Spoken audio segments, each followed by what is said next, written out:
And we are live, guys! Welcome to the Men of High Value channel, your channel for understanding the woman and the world of relationships. Since I love controversial discussions, today I will be sharing some thoughts I have about the definition of masculine in today's society.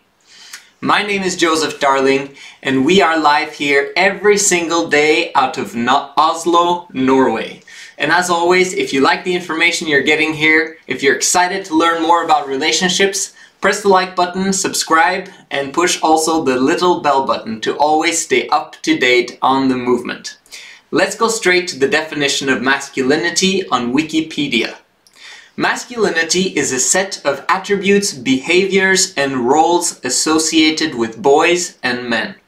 Traits traditionally viewed as masculine in Western society include courage, independence, violence, and assertiveness. Three positive words that we all want men to have more of: courage, independence, and assertiveness. And then one single negative word: violence. What I'm going to do now is to take the three positive words and show you how violence is contradictory to all of them. From this, we will get the conclusion that the way society combines violence with masculinity is all wrong. Number one, courage. Courage is the choice and willingness to confront agony, pain, danger, uncertainty, or intimidation. Moral courage is the ability to act rightly in the face of popular opposition or doing that which no one else is willing to do. These are demonstrations of power which women respond positively to. Courage comes from the French word cœur, which means to have heart. It is also a synonym of fortitude, or the French fort, which means strength or strength of heart. This can be translated to emotional endurance and patience. Violence, or forcing your will upon someone else, is not patience. It is the exact opposite of emotional endurance or patience. Your emotions want something from this person, and your emotions are screaming that they want it now. This is not masculine. Masculine is delayed gratification. Allowing your emotions to get the best of you is an obvious feminine trait. Allowing your emotion to rule is the path of least resistance, and there's nothing masculine about that. Violence is feminine because it reveals a man's lack of power, a huge turnoff for women, because you have to resort to dangerous measures to get what you want, instead of remaining calm, collected, and emotionally stable. A much better long-term strategy if your goal is survival of the fittest. Then, instead, if you were wise about it, you would choose to be calm, collected instead. Violence is definitely a feminine emotional trait that does not belong with the masculine definition, except for when needed in kick-ass self-defense or while protecting those that we love. Number two, independence. Independence is self-control or freedom to choose, being able to think for oneself. In fact, if you want others to do that which is right, then just allow them to do whatever the heck they want, as long as they do not hurt others in the process. They will eventually figure it out. Allowing people to think for themselves independently is the only form of education that works in the long run. If you apply the golden rule of treat others the way you would like to be treated, violence would actually be the last thing you resort to.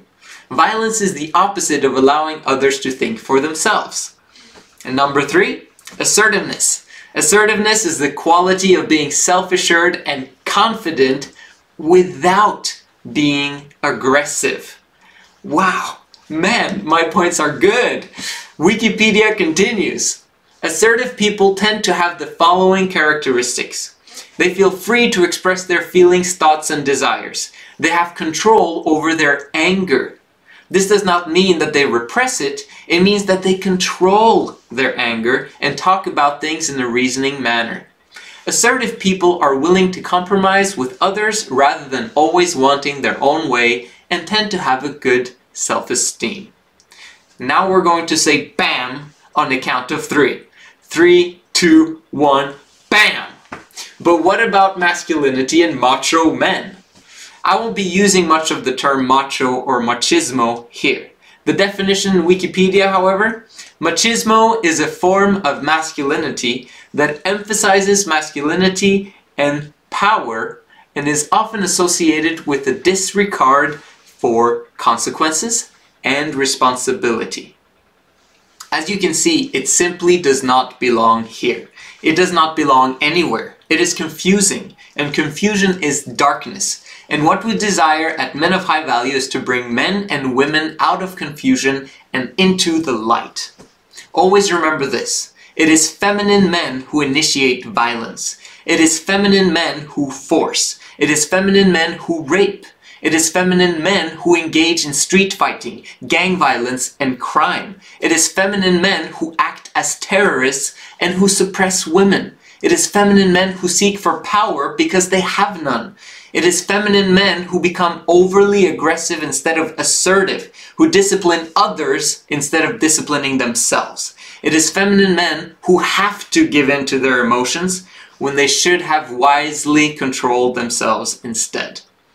These are not men, they're boys. Feminine boys that were burdened too soon with the hardships of life. Feminine boys who are desperate, needy, and in need of the love that their mothers and fathers did not have the capacity to provide.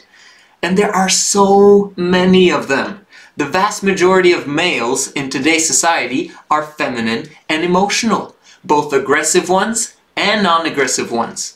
And our job is to help them, educate them, and offer a proper perspective of the truth, the way things are, and how things really work in the long run and in the big scheme of things. My name is Joseph Darling, and this is the Men of High Value channel. Like, subscribe, and make it go viral. And I'll see you again tomorrow.